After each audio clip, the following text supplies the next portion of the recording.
You're listening to the Corbett Report. CorbettReport.com. Welcome back, ladies and gentlemen. Welcome back to the Corbett Report. I'm your host, James Corbett of CorbettReport.com, coming to you, as always, from the sunny climes of Western Japan, here on the 10th day of April 2020. You are tuned into episode 375 of the Corbett Report podcast, Corona World Order.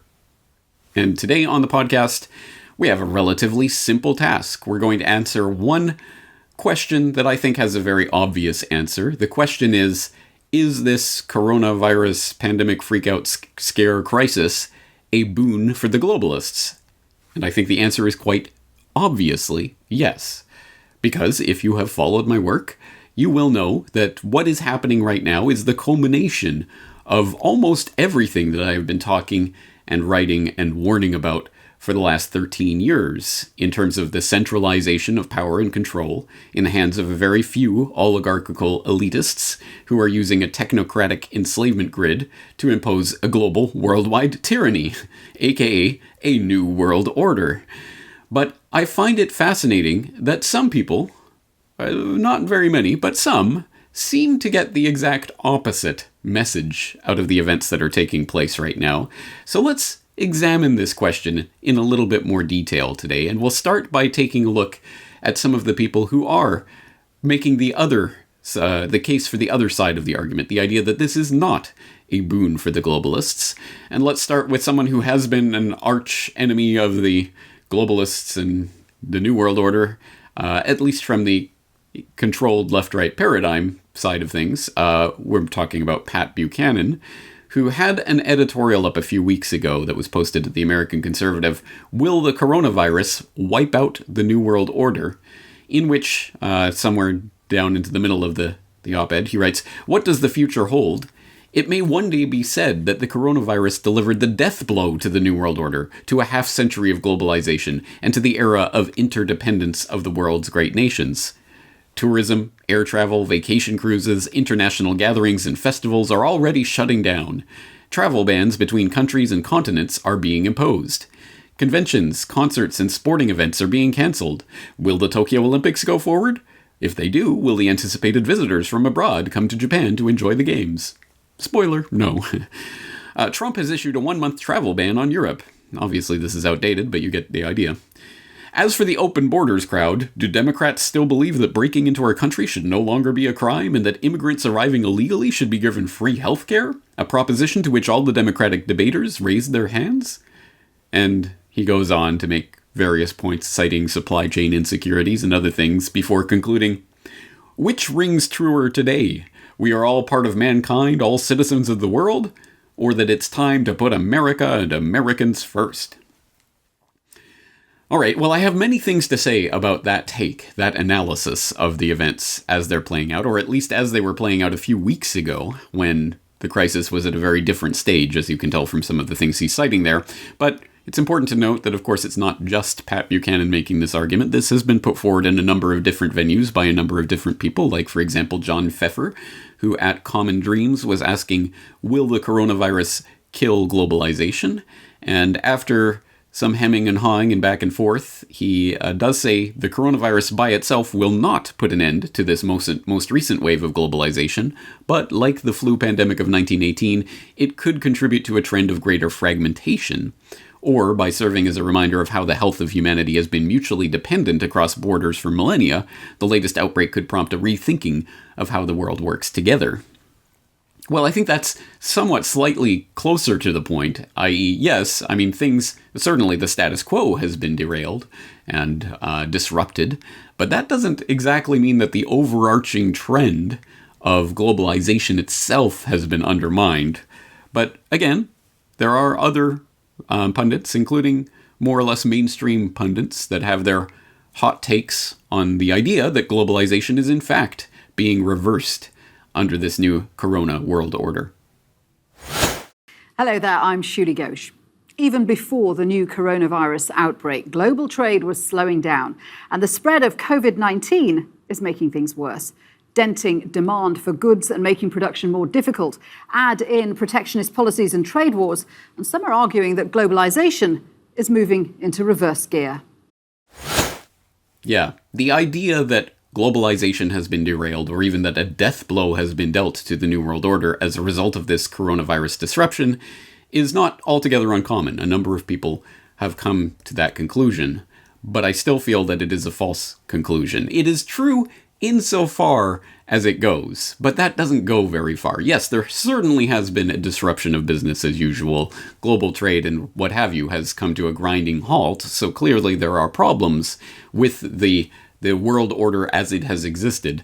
But of course, that is just the invitation to fill that vacuum in with a new world order. And you better believe that the globalists are going to push 1,000 times harder as a result of this disruption to get their agenda items in place. In fact, this is the crisis that they need to justify the response, the solution that they already have up their sleeve. Hey, what's the problem? Oh, global government, that's the solution. And if you don't believe me, let's just take a look at what the globalists themselves are saying about this crisis, and we can get one example of that from a op-ed piece that was published in Spiegel International by Bernard Zand in the last few weeks called "A Global Challenge Needs a Global Response," which gives you an idea of the tenor of this article. Let's just skip down to the part where, under the headline, or the subhead, "Nobody will lead the world out of its current misery alone," in which Zand writes, "If climate change and the migration tragedies we have witnessed in recent years didn't make it obvious enough,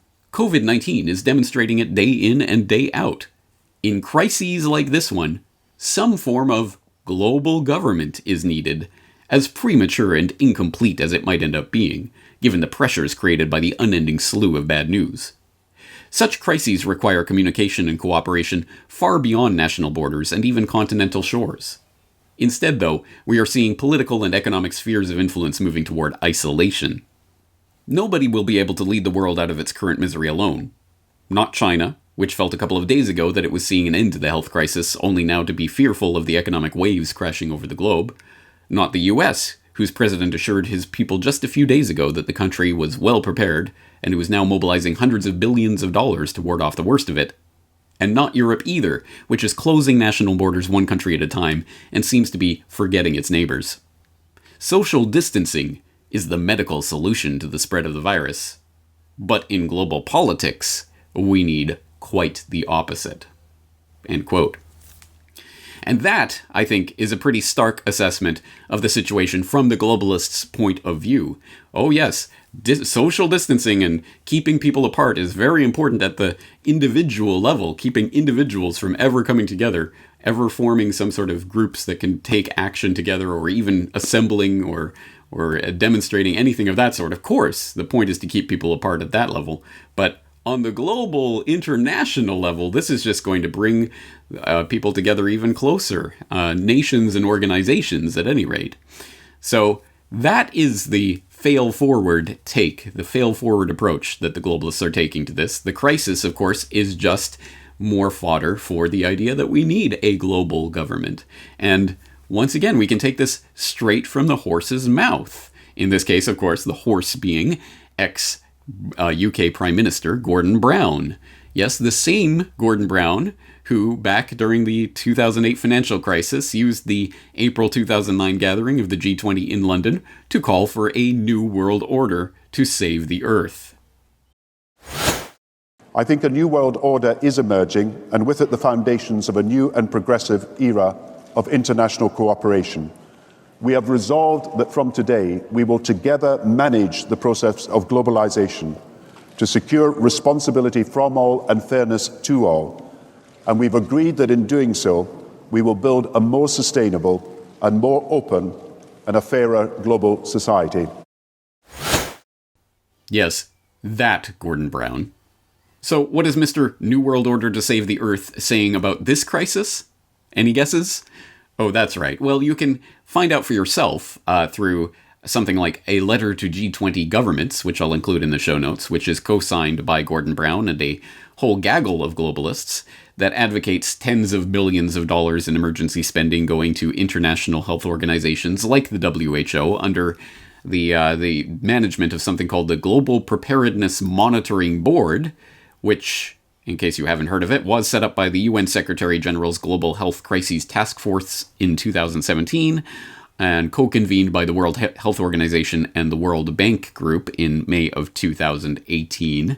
It's led by, for example, the former WHO Director General and other globalists like Gro Harlem Brundtland, who will be absolutely familiar to people familiar with my big oil story. So no surprise there, but in case you need it spelled out in any clearer detail, well, The Guardian made it quite explicit in their coverage of Gordon Brown's comments a couple of weeks ago, where they had the article, "Gordon Brown calls for global government to tackle coronavirus." Surprise, surprise. Where they note, Gordon Brown has urged world leaders to create a temporary form of global government to tackle the twin medical and economic crises caused by the COVID-19 pandemic. The former Labour Prime Minister, who was at the center of the international efforts to tackle the impact of near meltdown of the banks in 2008, said there was a need for a task force involving world leaders, health experts, and the heads of the international organizations that would have executive powers to coordinate the response. This is not something that can be dealt with in one country, he said. There has to be a coordinated global response. Brown said the current crisis was different to the one he was involved in. That was an economic problem that had economic causes and had an economic solution. This is first and foremost a medical emergency, and there has to be joint action to deal with that. But the more you intervene to deal with the medical emergency, the more you put economies at risk. All right, so Gordon Brown quite clearly connecting some more of the puzzle pieces together to show how this is creating the New World Order picture that I've been painting here on the Corbett Report for 13 years, how this medical emergency brings with it an economic emergency that was going to need to be dealt with too, and the only way to do that is through a temporary form of global government that's going to just temporarily put all sorts of extraordinary powers in the hands of these international bodies that will have to be strengthened as a result of this, and just temporary, until we can eradicate all disease and all threat of all pandemic from ever affecting humankind again. Just until that takes place, right? So you're starting to see how these puzzle pieces fit together, but let's put it all together. Let's take this from the arch globalist himself, Mr. New World Order, Henry Kissinger, who wrote, as I'm sure you've seen by now, an op-ed recently, "The coronavirus pandemic will forever alter the world order." And I will refrain from quoting this in the Henry Kissinger voice, but you can read along in your head in that voice if you so desire. Heinz Kissinger wrote thusly, quote, "The surreal atmosphere of the COVID-19 pandemic calls to mind how I felt as a young man in the 84th Infantry Division during the Battle of the Bulge. Now, as in late 1944, there is a sense of inchoate danger, aimed not at any particular person, but striking randomly and with devastation. But there is an important difference between that faraway time and ours. American endurance then was fortified by an ultimate national purpose. Now, in a divided country, efficient and far-sighted government is necessary to overcome obstacles unprecedented in magnitude and global scope. Sustaining the public trust is crucial to social solidarity, to the relation of societies with each other, and to international peace and stability. Nations cohere and flourish on the belief that their institutions can foresee calamity, arrest its impact, and restore stability. When the COVID-19 pandemic is over, many countries' institutions will be perceived as having failed. Whether this judgment is objectively fair is irrelevant. The reality is the world will never be the same after the coronavirus. To argue now about the past only makes it harder to do what has to be done. Leaders are dealing with the crisis on a largely national basis, but the virus's society-dissolving effects do not recognize borders. While the assault on human health will, hopefully, be temporary, the political and economic upheaval it has unleashed could last for generations. No country, not even the US, can in a purely national effort overcome the virus. Addressing the necessities of the moment must ultimately be coupled with a global collaborative vision and program. If we cannot do both in tandem, we will face the worst of each. Drawing lessons from the development of the Marshall Plan and the Manhattan Project, the US is obliged to undertake a major effort in 3 domains: First, shore up global resilience to infectious disease. Triumphs of medical science like the polio vaccine and the eradication of smallpox, or the emerging statistical technical marvel of medical diagnosis through artificial intelligence, have lulled us into a dangerous complacency. We need to develop new techniques and technologies for infection control and commensurate vaccines across large populations.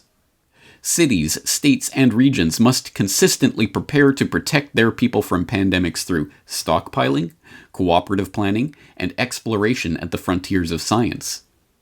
Second, strive to heal the wounds to the world economy. Global leaders have learned important lessons from the 2008 financial crisis. The current economic crisis is more complex. The contraction unleashed by the coronavirus is, in its speed and global scale, unlike anything ever known in history. And necessary public health measures, such as social distancing and closing schools and businesses, are contributing to the economic pain. Programs should also seek to ameliorate the effects of impending chaos on the world's most vulnerable populations. Third, safeguard the principles of the liberal world order. The founding legend of modern government is a walled city protected by powerful rulers, sometimes despotic, other times benevolent, yet always strong enough to protect the people from an external enemy. Enlightenment thinkers reframed this concept, arguing that the purpose of the legitimate state is to provide for the fundamental needs of the people: security, order, economic well-being, and justice. Individuals cannot secure these things on their own. The pandemic has prompted an anachronism, a revival of the walled city in an age when prosperity depends on global trade and the movement of people.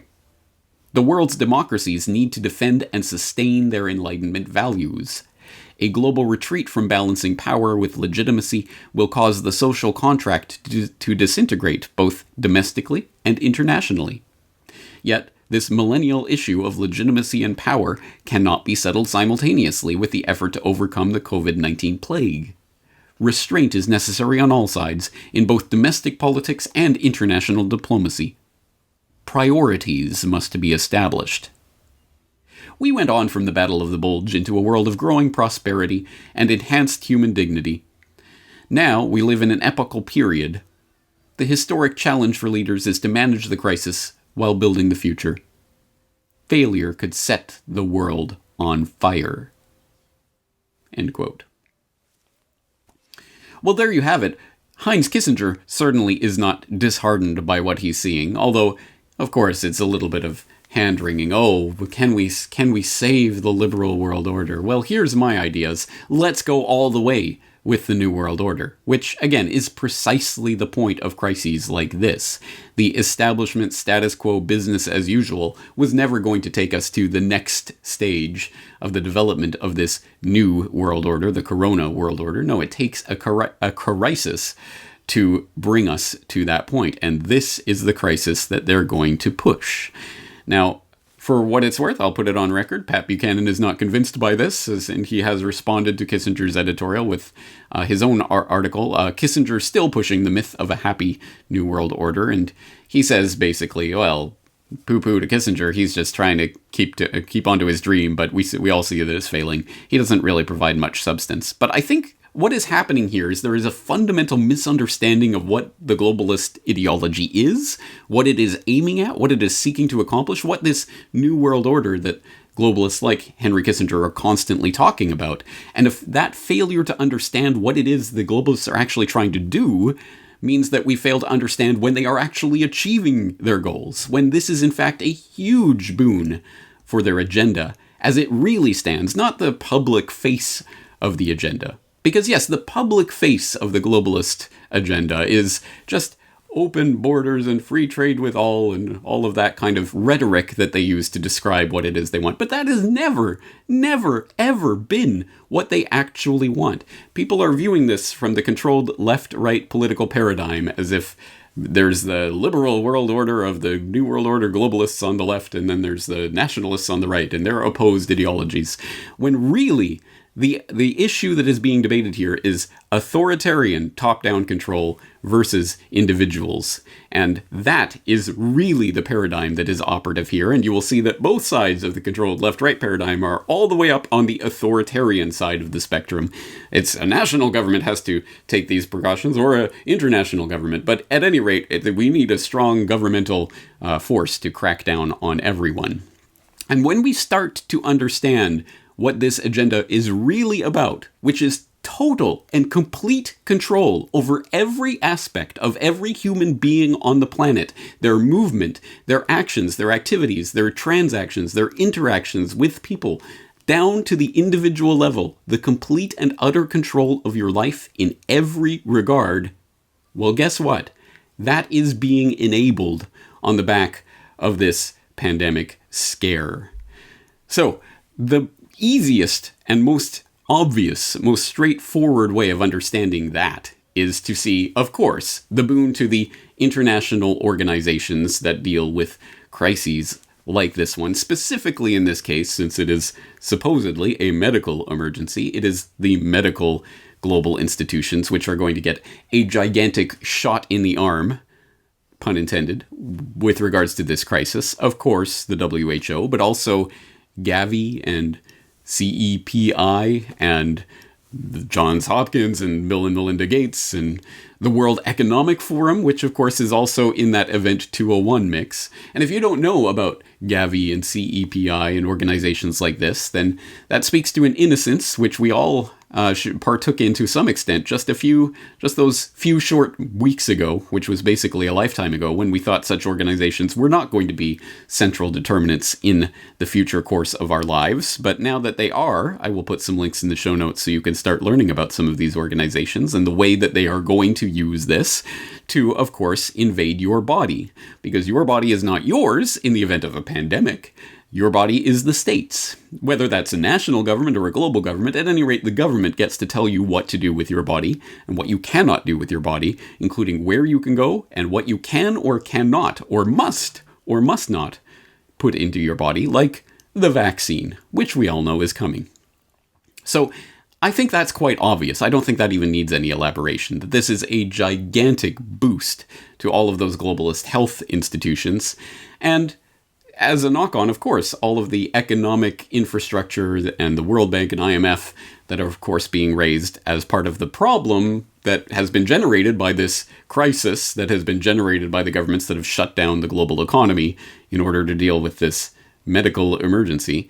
Well, of course, as I've talked about and elaborated, this is an excuse for precipitating the economic crisis that has been baked into the cake for a very long time, which they are now going to blame on coronavirus, when it actually has nothing to do with that. If you don't understand that, please see my recent conversation with John Titus, where we talk about the lies of the Federal Reserve with regards to the coronavirus. But let's move on. Let's address one of the key points that Pat Buchanan and others of his ilk are making about this, namely that what this crisis shows is the flaw, the faulty thinking in this open borders globalism crowd who just want people moving all around the globe and all of this, and people just waltzing in and out of countries. No.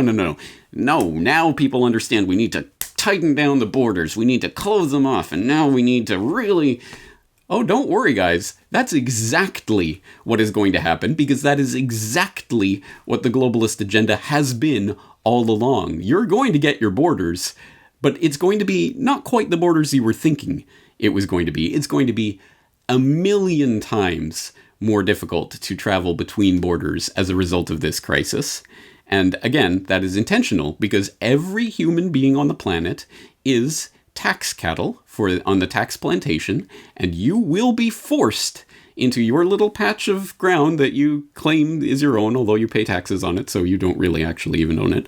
But you will be forced into your little patch of ground, and anything you want to do outside of that patch of ground, you will need permission from the government. In case you think that I am joking, first let's look at the international travel situation. As propounded, for example, by Deutsche Bank, our good friends, the globalists at Deutsche Bank, who predict immunity passports for travel in COVID-19's wake. And we get this report that says this week the World Health Organization said it expects the number of new coronavirus infections to rise over 1 million cases, blah, blah, blah, pandemic outbreak, yada, yada, yada, oh, we're all going to die. The COVID-19 outbreak may lead nations to create a new kind of immunity passport to try to ensure that travelers entering various countries are in a good state of health, a study by Germany's Deutsche Bank seen by Barron's magazine suggests. According to researchers, COVID-19 has shown just how quickly the world can change beyond recognition in a matter of weeks, and it won't be surprising if countries remain reluctant to open their borders even after the crisis abates, without new tools. Deutsche Bank expects tourism to be the last industry to return to normal and says people from countries which cannot prove their good health somehow will most likely have to cancel their trips. Alternatively, proof of good health could come in the form of an immunity passport, a secure, smartphone-based tool containing information about the user's well-being. And if this technology becomes available quickly enough, such immunity passports could promote tourism and travel. If not, the ban on travel could be replaced with mandatory periods of self-isolation upon arrival, researchers say. So don't worry, the Deutsche Bank researchers are telling you how international travel is going to work in the wake of this COVID-19 crisis, or this ginned-up scare.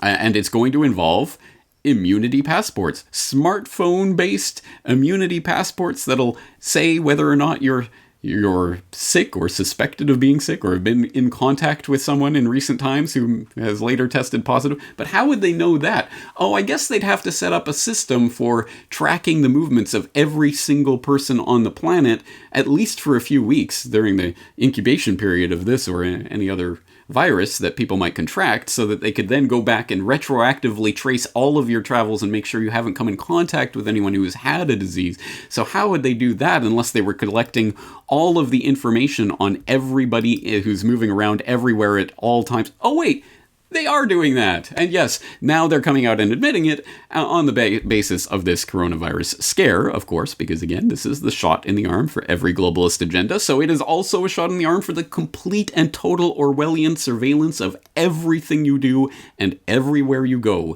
as evidenced by articles like this one. The US is tracking people's movements with phone data, and it's part of a massive increase in global surveillance. And it goes on to talk about governments across the world galvanizing every surveillance tool at their disposal to help stem the spread of the novel coronavirus. And they go through this report where they note, for example, the US is reportedly gathering data from the ads industry to get an idea of where people are congregating, but we also know they're working with big tech in various ways, Google and other companies, in order to extract your location data in real time to understand where you are and where you're going and who you've interacted with. South Korea gives out detailed information about patients' whereabouts, and this report notes how people can go and check where various infected patients are moving on their smartphone app and track the movements of other people. Iran asked citizens to download an invasive app tracking all of their movements. Israel passed new laws to spy on its own citizens, which I covered here recently on the program. Singapore has an app which can trace people within 2 meters of infected patients. Taiwan can tell when quarantined people have left the house. Austria is using anonymized data to map people's movements. Poland is making people send selfies to prove that they're quarantining correctly. Belgium is using anonymized data from telcos. Germany is modeling how people are moving around. Italy has created movement maps. The UK isn't tracking yet, but is considering it. It is reportedly working on an opt-in contact tracing app. And on that note, well, how is that going to work? An opt-in system. Who's going to bother to opt into a government-controlled app that's going to track everything you do and everywhere you go? Well, there may be a specific reason why you might have such an app, namely, immunity passports could speed up return to work after COVID-19. And this case, this report coming from The Guardian about a week ago, this case, they're not talking about immunity passports to travel internationally. No, this is to go to work, to access public transit, to do anything in the public sphere is going to require an immunity passport to show that you've got the antibodies or you've got the vaccine. If you've taken the vaccine, you'll get your immunity passport and you'll be allowed to travel, to work, to make money in order to put food on your family's table. So it's completely opt-in, guys. You can choose if you want to do this. It's just if you want access to anything in the public sphere, you're going to have to take the shot. So you see how this is starting to become a world not just of borders between nations, but borders within nations, internal checkpoints, and complete tracking and surveillance of everything you do, everywhere you go, everyone that you talk to, everything that you purchase, every moment of your life detailed and laid bare for these apps to track in order to make sure you're not spreading any diseases. Of course, it's for the public good. And if you think this sounds like nightmare dystopian science fiction that is still somewhere off in the distance, no, it is happening right now. In Hangzhou, to enter a tower block, you need to have your temperature taken and registered. And you must have an app on your phone into which you input your name, temperature, recent travel and ID number. The information generates a color code. In Hangzhou, to go out of the community or to public activities, you need to have a green code. This green, yellow or red code is automatically decided through the system. It uses big data to decide whether you've been to affected districts or come into contact with those people. But what if you're well and get a red code anyway? This man says he self-isolated while visiting Anhui province near Wuhan and back home in Shanghai. But there's no way to challenge the technology. Our office building here, you need to register. You need to show the code to demonstrate that you're healthy. So when I was red, there was no way I could go to the office and work. I didn't do anything. Then after 2 or 3 days, I looked and suddenly it was green. I don't know why, but I think that although it's not really reasonable, it is still a preventative measure.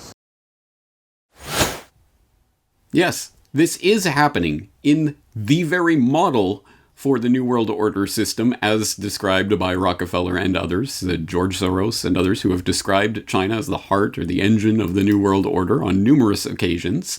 It is held up as the model because this is exactly what the globalists want to enact in every country around the globe, a complete authoritarian regime that has total control, total surveillance over every aspect of its citizens' lives.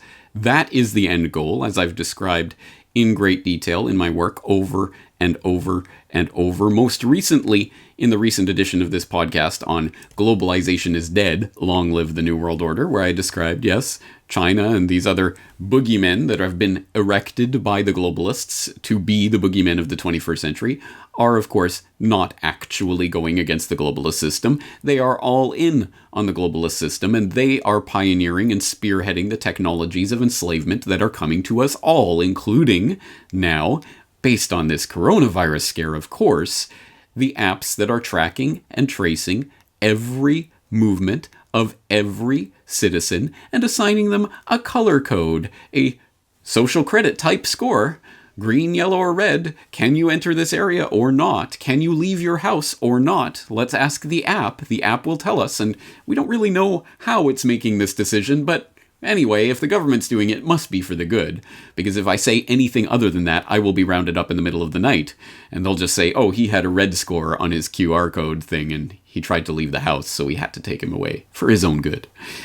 You understand how this rolls. So yes, I think a fundamental misunderstanding of the globalist agenda is behind some sort of mistaken idea that this is the end of the New World Order. Absolutely nothing of the sort. No, this is the culmination of that New World Order. This is what it's always been about. The open borders and everyone traveling, oh, look at all these migrants traveling all over. That was never more than a convenient means to an end. The end being the final proposed solution, which will be the complete tracking and tracing of everyone on the planet. Now, of course, the globalist class, the super gophers for the would-be elitists, certainly will have their special passes to travel anywhere they want at any time and meet with anyone and do anything, and they don't have to worry about social distancing or anything of that sort.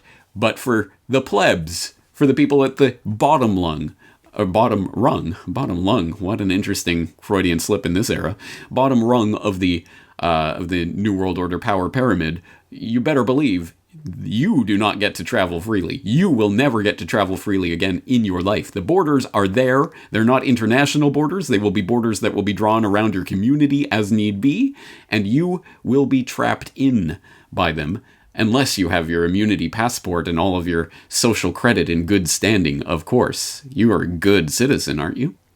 And of course, every aspect of this just leads to more opportunities for more control over people's lives. Because how are you going to possibly keep track of every citizen's movements and all the people on the planet? I mean, they don't even have accurate census of how many people actually exist in a given country. How are they going to possibly track everything and surveil and trace everything? Well, as more and more slave devices get into the hands of more people, hey, you got your smartphone with your government-mandated tracking app, right? And of course, this is all going to be tied into biometric details that are going to be combined into something that sounds fuzzy and feel good, like a biometric blockchain identity that will be on your smartphone, that will be your passport at some point. Again, not only for international travel, but of course they're going to roll it out that way. But again, in case you think this is all pie in the sky thinking, no, this was already a couple of years ago that our friends at the World Economic Forum, who, let's not forget, helped host Event 201, were already talking about. In 2016, the travel industry recorded 1.2 billion international arrivals across the globe. By 2030, that number will skyrocket to a staggering 1.8 billion, a reality that's simply unsustainable with our current travel system. Introducing the Known Traveller Digital Identity, the first end-to-end intervention to streamline the entire travel experience by enhancing the ability of authorities to get the information they need when they need it so that they can move people swiftly across borders. Enabled through 4 technologies, not only will individuals have complete control over their own personal data, but authorities can remove friction through a series of simple and secure digital touchpoints. Here's how it works. First, travellers build their known traveller profile, scanning their passports to input biographical data, capturing their unique facial and fingerprint biometrics, and building in additional traveller information like driver's licence numbers and credit card details. During airline bookings, travellers can seamlessly use their known traveller digital ID to autofill their reservations and even pay for their bookings. They can also share specific parts of their digital identity with country authorities to apply for travel authorizations such as visas or for advanced immigration and security pre-clearance, all before they've even packed their bags. Once a government authority approves a visa application or allows a border crossing, they will add an entry to a secure blockchain and provide the traveller with a digital stamp in their digital identity wallet. Whether travellers need a visa or not, sharing their known traveller profile with authorities in advance means on the day of departure, travellers can speed past the traditional immigration controls. At the airport, travellers can leverage their biometric verification across all touchpoints, from the baggage counter to the departure gate. And thanks to pre-screening, government authorities can utilise temporarily stored biometric and biographic information to quickly guide travellers to the appropriate lanes based on their pre-assigned risk level and the digital stamps in the traveller's identity wallet. In the traveller's personal data store, verified digital stamps prove to customs and border officials that other national authorities have verified the identity of the traveller. Using this trusted information, officials can effectively and efficiently assess passengers' entry details, ultimately creating shorter lines, reducing costs, and carving out more time to identify and mitigate any real risks. The Known Traveller Digital Identity also links with private companies, providing opportunities to facilitate entire itineraries, from catching an airport shuttle to unlocking a hotel room with a fingerprint. Through an advanced multi-device mobile interface, unparalleled biometrics, and an impenetrable blockchain, the system also learns with time. The more approved digital verification stamps a traveller acquires, the more credibility that individual will have on their next journey. Endless lines and excessive documents belong in the past.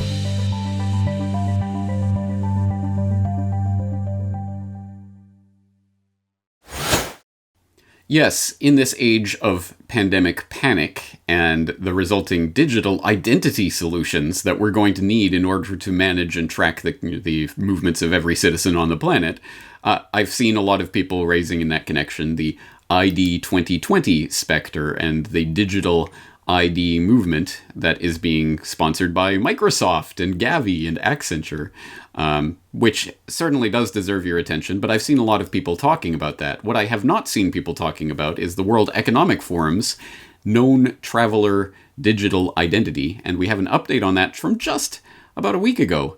From Activist Post, where Edward Hasbrook has an article, World Economic Forum ramps up known traveler digital identity, noting that on March 26, the WEF, the World Economic Forum, published specifications and launched a new project website for a project it has christened Known Traveler Digital Identity. KTDI is a surveillance by design vision for tracking and control of travelers, more dystopian than anything we've seen before. KDTI would use a blockchain-based distributed ledger. Oh, so it's Bitcoin? Oh, I guess it must be a cryptocurrency. It's all the same, right?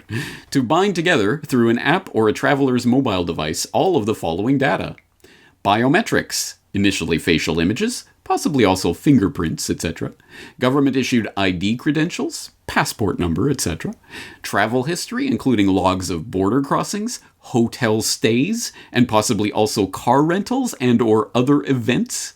Purchase logs and possibly bank account information. Well, you're going to have to pay with it as well, right? And or other financial and transaction records. Pre-crime predictive risk assessment and profiling scores generated at each intervention point before and during each trip or transaction. Each hotel stay, purchase, or other transaction would become like a border crossing, permanently stamped in your passport as part of a digital trip pass, subject to inspection on demand by authorities at subsequent intervention points, which, note, are not necessarily international borders, but whatever checkpoints are set up at any time there's any sort of pandemic panic from now for the rest of your natural life.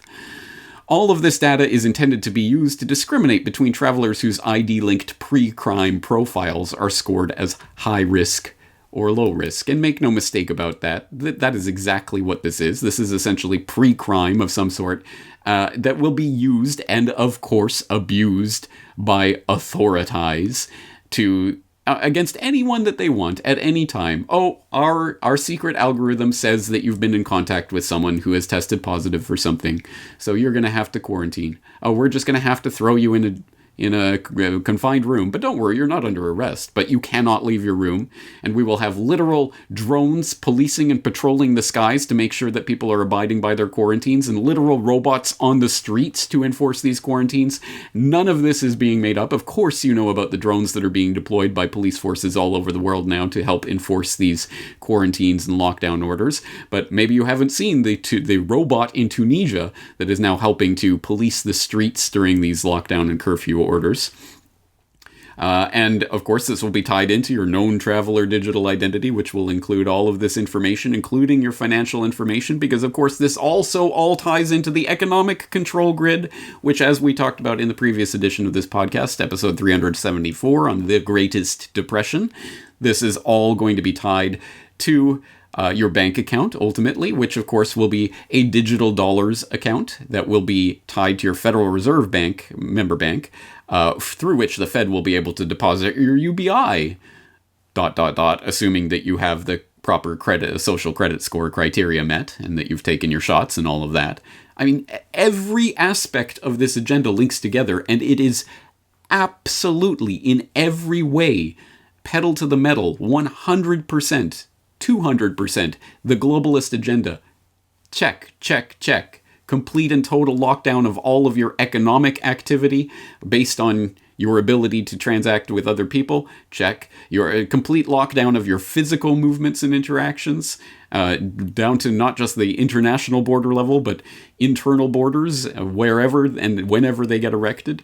Check. Your ability to function on this planet, your ability to decide whether or not you will take a vaccine, to be completely eradicated and put in the control of a completely unaccountable global institution that now has control over your body.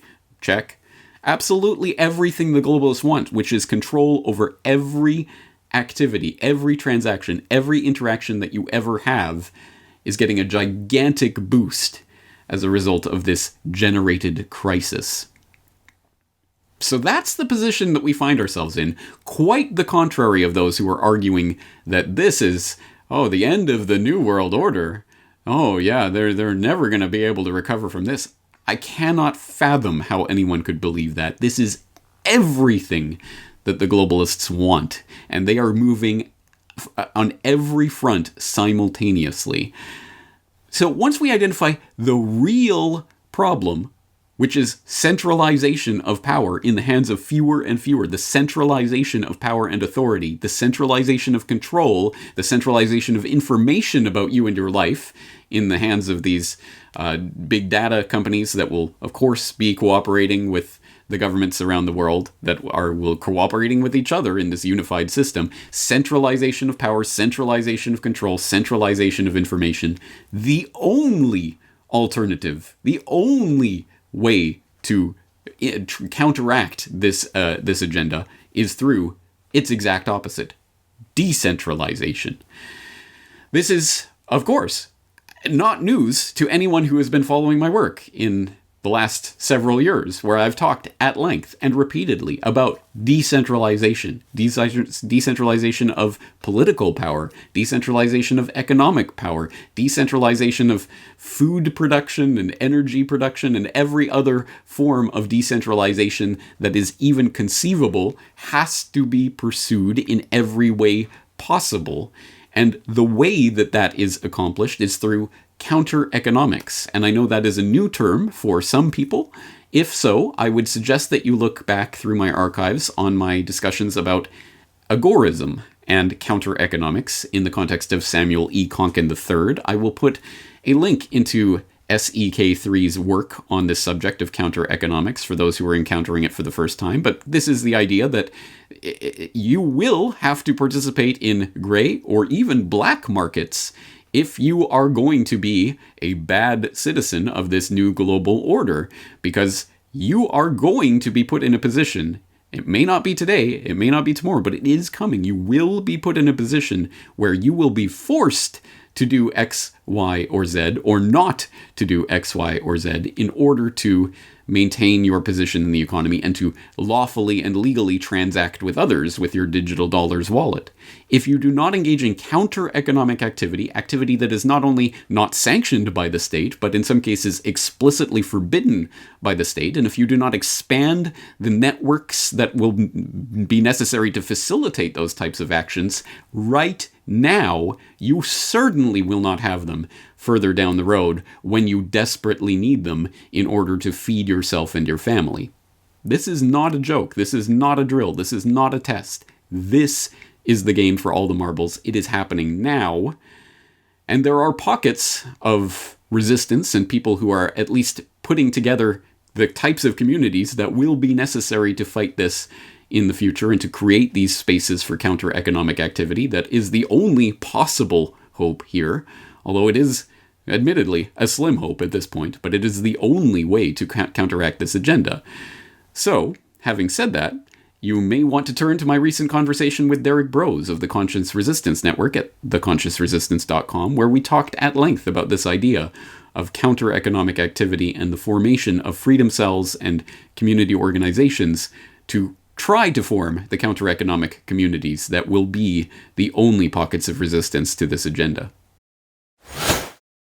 As you say, this is a global agenda. It is coming globally. It just might take a little bit longer to reach certain places than others, but it is coming. And that's really the point of what we want to drive home today is, well, okay, so what are we going to do about it? And of course, this is touching on all of the conversations we've had in the past recently, but of course, touching on your recent work about the formation of the counter-economic underground railroad and the growing of the agora, which sounds like gibberish and gobbledygook to a lot of people who haven't heard our previous conversations. So let's reintroduce people to these concepts and what it is that you're attempting to do there.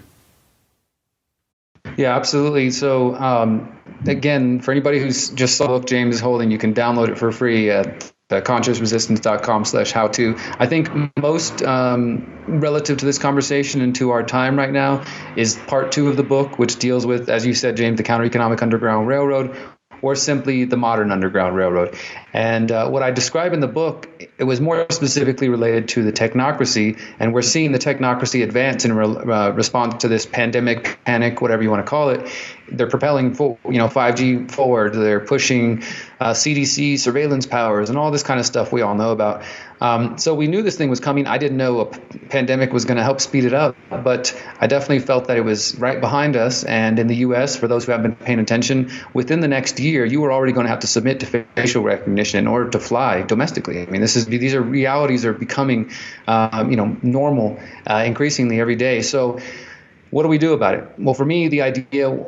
The ultimate reality, I think, is banding together in communities, whether that means your family, your immediate family, your larger family, or groups of families, or groups of activists. We're going to talk about today: freedom cells, hubs, circles, whatever. I think that coming together is the only solution, because what we see is the mainstream dominant society is pushing the technocracy. It's pushing the normalization of biometrics, pushing the normalization of digital certificates to travel, to prove your immunity. The UK just recently talked about having immunity passports and these kinds of ideas. These are going to happen. They might not happen after this pandemic, but obviously the ideas are being floated. It's going to happen. Like all the things that we've been theorizing, writing, talking about, it's here. It's very, very close. And what the book was trying to do is to get people to think very practically, what are you going to do? Don't think abstractly about this, but when you are told in your community, in order to travel, you need this piece of paper. In order for your family to get this loan or get this house, or for you to apply for this new job, or for your kids to go to school, or for you to use public transportation, we need you to submit to biometrics, or to this passport, or this wristband, or this QR code, or whatever it's going to be. It might be different places till it becomes unified. You're going to have a decision. You either comply, go along with it because you're afraid or because that's just the best you can think of, or you're going to have to break the law. I mean, and that's, good people disobey bad laws. Well, we're going to be coming to a place where that's going to be more clear than ever. And there's also people who are very concerned about mandatory vaccinations and things of that sort becoming more normalized. You have to think about this in practical terms. What are you going to do to protect you and your family other than just complying? I'm not invoking violence in any way at all, but I'm simply saying if we don't think ahead and think about how to opt out of these systems and how do we make that work, well, then we're going to end up in a very difficult situation and probably won't have any other recourse other than submitting or perhaps reacting violently. But if we use the bit of a window that we have right now and we start coming together in these decentralized groups and as individuals and as families and communities and having this conversation, family, how would we handle this situation? Whether it's spouse to spouse or family altogether, what are we going to do if they tell us that our kids have to be vaccinated in order for them to go anywhere? In China, they said their social credit system is designed to make it where antisocial people can't even leave the house eventually. They want to completely stop people's ability to survive. So the only way forward through that is to take those who are choosing to opt out and to come together. And what I envisioned, and unfortunately I think it's already happening, is much like during the Civil War in the U.S., where people escaped to Canada, and some people did indeed escape to Mexico using this decentralized network of safe houses and safe spaces that has become known as the Underground Railroad. Obviously, Harriet Tubman and others played a big role in that. That idea is going to be necessary, and it indeed has been necessary throughout history as people have tried to escape tyranny. You can look to China, you can look to North Korea, you can look to any time the governments try to become tyrannical, people will find a way out. They'll look for funneling supplies and goods in as well as people out. And so I tried to think about that in really practical terms. And in the book, I say as much as I have no idea how this is going to form necessarily, but this is the role that I want to be involved in. I want to help make sure that the people who are trying to opt out of this system that's coming into view now, and maybe those who haven't made preparations, can have some form of support. So in a large way, that's why I came to Mexico. And I mean, I was saying to you, James, I've got hundreds of emails in my inbox that I just haven't been able to catch up with, specifically related to this. People who not only asking questions about everything going on, but how do I help my family? Hey, we got 2 kids, and what are the rules to get over there? And just people are starting to rethink their entire lives, everywhere from Romania to Germany. And anybody, if you're hearing this, I'm trying to get back to all the emails. I want to help everybody as much as I can. I'll also admit it's a bit overwhelming. to know that I can't help everybody, and I'm just not in a position to.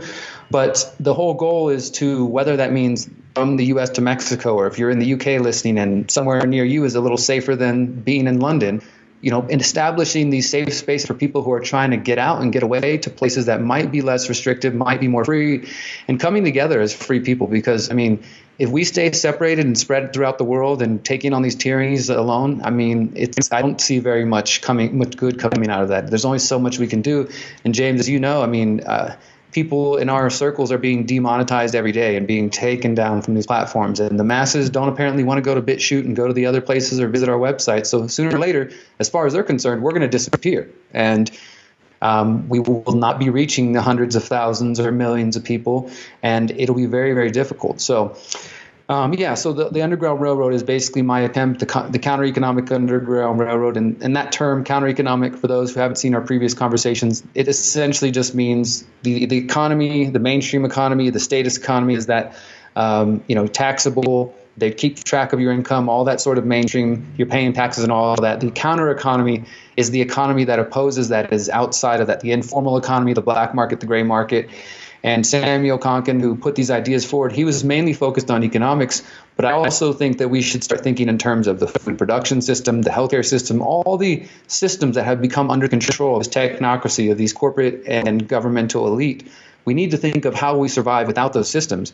And so the counter economy is about opting out of that. And so that's why I call it the counter economic Underground Railroad, because the idea is unplugging people from those systems, helping them escape from the technocratic state, and hopefully to build something better and to, start, whether that means people just join a neighborhood together, or there's people out here who are looking for land, and a lot of exciting projects that are unfortunately coming about because of a very dangerous situation. Once again, that is Derek Brose of The Conscious Resistance. The links to his website and his work will be in the show notes for this episode of the podcast. And I'm not going to soft soap you on this one.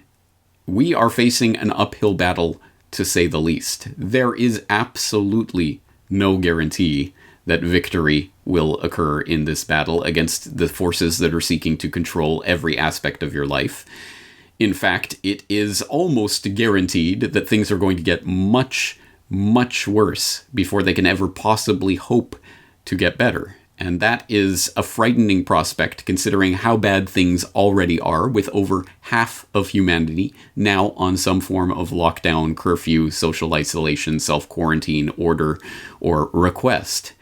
Things are getting serious. I don't know if you've noticed, but things are getting very, very serious. And contrary to those who are arguing that this is the end of the New World Order, that's over, that'll never happen. No, this is the fulfillment of the globalists' plans for decades or generations, really. So if you are just finding out about this, if you have in the past dismissed concerns about the growing, encroaching, technocratic, totalitarian surveillance and control over every aspect of your life, and are now realizing how deep we are in this situation, then you find yourself in the position of the grasshopper in the story of the ant and the grasshopper, which is not a good position to be in. You are underprepared for an event that is already starting to take place. So you have a lot of catching up to do. In fact, we all do. We are behind on this game because there are exceptionally, not just well-funded interests, but interests that literally create the money, have control of the money supply itself, who have been working for generations, if not centuries, on this plan to ensnare humanity. And the trap has been set. The bait is already in the trap. The trap is already starting to spring. Can we move out of the way in time? It is absolutely not assured, but I can assure you of one thing. If we do not understand what is happening at this point, to realize that this is about authoritarian, totalitarian, collectivist control over all of humanity, if we don't understand that that is the problem that we are facing, then how can we ever possibly understand the real solutions? So, I've laid a lot out on the table today. There's a lot to explore. I hope you will use the show notes to explore some of the issues that I'm talking about, because I hope you understand the gravity of the situation that we are facing. This is the game for all the marbles, and it is being played right now. Are you a player, or are you just going to watch from the sidelines? Because if you are definitely not going to win the game. On that note, I'm going to leave things there for today. I am James Corbett of CorbettReport.com. I hope you'll stay tuned at the Corbett Report for consistent and ongoing coverage of these issues. I'm looking forward to talking to you again in the near future.